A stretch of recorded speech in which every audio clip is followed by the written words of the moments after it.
Right, Dave, we're going to talk a little bit about breeds of dog now. Everybody seems to have a pedigree these days. Almost everybody. 20, 30, 40, 50 years ago there was a lot more mongrels knocking around, or family dogs. Yes. Now everyone's got a pedigree. What impact does that have on for the owners potentially? Well, I think a dog is not a natural creature per se. It is not a wolf. Maybe descended from the wolf. The wolf may be a distant cousin, but that is not a wolf. It's a product of mankind designing a dog to fulfill his or her specific requirements. So with Rosie here, we've got a little dog that's designed for searching all day long, regardless of the weather, regardless of the terrain, and needing a job. And what we're seeing, of course, is pedigree dogs, particularly when I'm talking about this, I'm thinking of ones from working lines as opposed to show lines, although, you know, same applies really.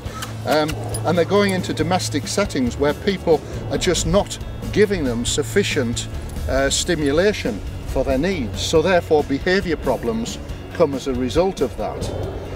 So a dog like Rosie, if she wasn't given an outlet for her natural instincts, could well start to behave inappropriately, which people would call behaviour problems, wouldn't they? Mm-hmm. There aren't really behaviour problems with dogs, they're just dogs behaving like dogs, and more than likely behaving the way that breed of dog has been intended to behave.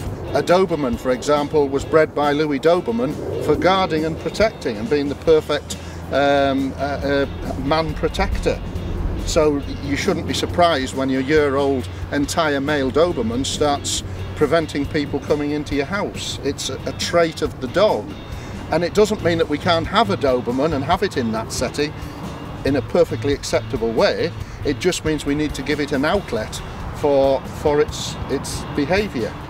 And so, going back to little Rosie here, we need to give her things to do where she's chasing things, but chasing things controlled by the owner, not just chasing a rabbit. If you allow your dog to do that, unless you've got the skills to control it, then you're going to end up with problems, with recall problems.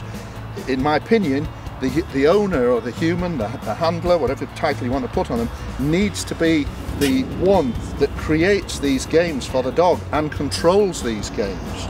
So for Rosie, if Rosie were mine, I'd be doing lots of things, little tuggy games with that, little fetch games where you're throwing the item out for her to pick up and bring back, and then ultimately a blind retrieve, where the toy is put into long grass where she can't see it, and she's got to use her olfactory system, her nose, in order to find it. And of course that's going to give her a terrific outlet for her natural instincts. She has to be allowed to use these commodities.